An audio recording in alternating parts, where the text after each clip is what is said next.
Portanto, qual é a situação do, enfim, chamemos de movimento anarquista português em 74?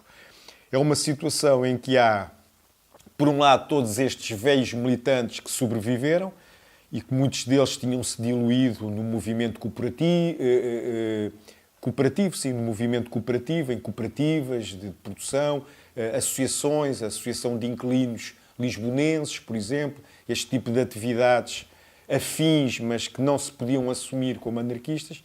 E depois há jovens, como eu, na altura, pessoas muito jovens, que chegam ao anarquismo, uns através de repente descobrem o anarquismo, como eu, ou o anarquismo os descobre eles, outros através da ecologia, mais tarde, numa outra geração, através da música. Mas naquela altura foi sobretudo através, enfim, pessoas que vão descobrindo o anarquismo e sobretudo através da ecologia. E, portanto, não há gerações intermédias. Portanto, ao contrário, mais uma vez, ao contrário do que se passa em Espanha, onde se vão mantendo gerações intermédias, em Portugal não. Ou havia jovens de 17, 18, 16, 19, 20 anos, ou depois era de 70 para cima. Muito pouca gente havia com 60, 50, 40. Havia um grupo em Paris, enfim, uma série de anarquistas em Paris, já mais velhos para nós, portanto já tinham 30, né? Já eram velhos, mais velhos, que é o grupo que aliás começa a ideia, portanto João Freire, José Maria Carvalho Ferreira, enfim, o José Maria Carvalho Ferreira não na ideia, mas o João Freire, aliás o primeiro número da ideia sai ainda em França, não é? Depois é que logo há ali uma adaptação para vir para Portugal. Mas pronto, não há gerações intermédias e, sobretudo, todos nos defrontámos com um esquecimento total. Portanto, ninguém sabia o que era o anarquismo, a história do movimento anarquista, havia um esquecimento total. Enfim, na altura há uma certa, mesmo assim, há uma certa efervescência libertária, há muita gente a aparecer, mas muita gente que era anarquista porque gostava dos grafites nas paredes, quer dizer, não havia ali uma estrutura, chamemos-lhe, ideológica consistente, não é? Algumas tentativas de organizações formais que não resultaram, etc. E pronto, e as coisas vão acontecendo, os jornais que vão aparecendo, a batalha reaparece em 1974, mas numa perspectiva completamente, portanto, os velhotes estavam convencidos que a batalha chegava e toda a gente se ia lembrar da batalha e ia ser, mas não, como é óbvio. Então, a batalha sai quinzenalmente, uma loucura, com uma tiragens enormes no início, portanto, e depois aos poucos, enfim, a poeira foi assentando e enfim, forma-se um movimento em que quem está na realidade sabe porque é que está, e começa-se a ter a noção das realidades. Portanto, isto tem que começar do zero, porque ninguém sabe já o que isto é. A batalha, parem lá com essas tiragens de 3.000 exemplares e coisas no género, quinzenal, porque isso também não funciona. E, portanto, aos poucos a coisa vai assumindo uma perspectiva mais realista face à realidade, não é? E pronto, e chega-se à atualidade, onde, enfim... Eu caracterizaria o movimento anarquista hoje como um movimento reduzido, mas relativamente jovem. Portanto, eu, por exemplo, devo ser provavelmente um dos mais velhos, ou o mais velho, se calhar, um dos mais velhos, digamos assim, em atividade. Tudo o resto são pessoas 30, 20, portanto, ali quase a chegar aos 40, mas muita gente jovem no movimento. É um movimento nesta fase em que já são pessoas que vêm... ativistas que vêm da música, vêm do movimento Ocupa, vêm do anarcofeminismo, portanto, vêm toda uma série de situações novas, chamemos-lhe assim, que não haviam em 74. Nessa matéria havia alguma reserva mental dos mais velhos em relação a muita coisa, muitos temas eram quase tabu, por exemplo. Eu lembro-me que escrever sobre homossexualidade na batalha era muito complicado, se não impossível, não é? Escrever sobre prisões, ou seja, colocar a luta a favor ou em prol do preço comum no mesmo patamar da luta do preço político, era muito complicado. Por exemplo, o Emílio Santana, que dizia que tinha sido, às vezes, era mais provocado na penitenciária de Coimbra pelo preso comum do que propriamente pelo guarda.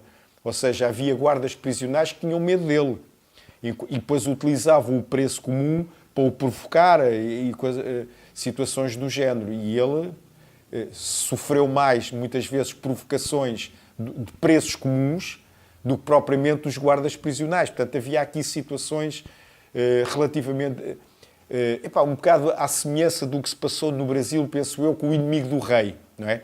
Que foi buscar temas que, para o velho, a questão das drogas, por exemplo, isto era muito complicado escrever sobre drogas com velhotes anarcossindicalistas puro e duros, com 70 e tal anos e 80 e tal anos. Pronto, era difícil, era complicado.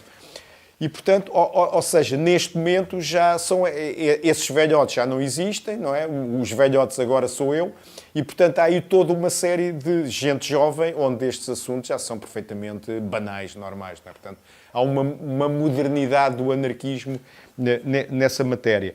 Portanto, existem coletivos, neste momento não há nenhuma organização formal, nem nenhuma tentativa dela ser feita, as pessoas não sentem a necessidade da existência de uma organização formal e, na realidade, enfim, bem ou mal, concorde-se ou não se concorde, o movimento anarquista em Portugal faz exatamente as mesmas coisas que fazem lá fora. Portanto, uma feira do livro todos os anos, manifestações, ocupações, etc, etc.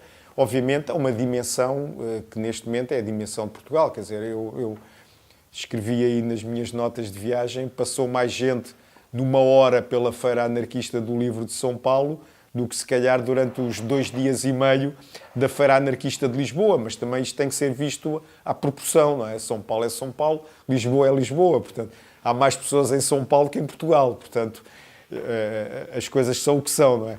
E, portanto, ou seja, lá vai-se fazendo as mesmas coisas que se fazem noutros sítios, só que a uma dimensão mais reduzida. Manifestações, ocupações, há locais, portanto, há 3 locais no Porto, que é a segunda cidade do Estado português. Enfim, nem todos os locais são assumidamente anarquistas, mas as pessoas que lá estão são-no, não é? Adotam, enfim, outro tipo de estratégia mais abrangente, mais cultural. Portanto, 3 locais no Porto, um grande local em Lisboa, onde há uma livraria, uma biblioteca, uma cozinha, um espaço para espetáculos, 2 ocupações em Setúbal, e, enfim, vários coletivos, indivíduos em vários sítios de Portugal, e que se conhecem e que se juntam para fazer coisas, não é? As coisas que são precisas.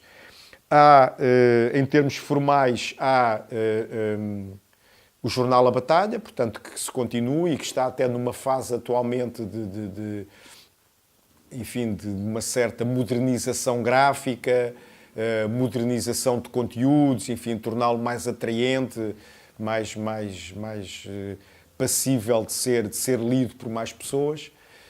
Há uma revista que eu continuo em dúvida se é Erva Rebelde ou Erva Daninha. Acho que é Erva Rebelde, mas não tenho a certeza.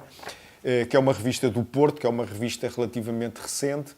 Aquela efervescência de revistas e fanzines, etc., que houve logo a seguir ao 25 de Abril, muitos deles tinham 1 número, 2 números, desapareciam, portanto acabou, portanto agora há uma maior estabilidade nas coisas que aparecem, portanto a Utopia durou uma data de anos, Coice de Mula durou uma data de anos, o Alambique também durou uma data de anos, portanto são tudo revistas que duraram anos, enfim, e dão origem agora ao jornal Mapa, no fundo, não é que haja uma substituição direta, mas há pessoas que fizeram parte destas revistas e que agora estão num jornal Mapa, que é mais um jornal de âmbito nacional, um jornal feito por anarquistas, mas que não se assume como jornal anarquista, assume-se como um jornal de crítica, etc., mas que está a ter um certo sucesso e que está lá tudo, não é?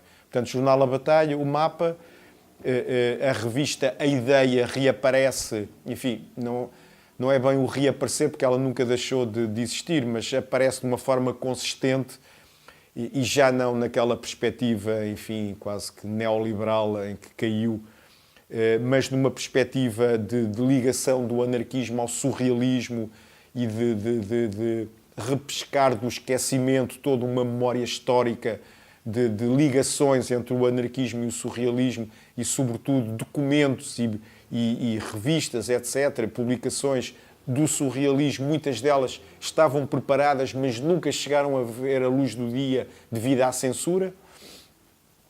E, portanto, enfim, é esta mais ou menos a situação atual.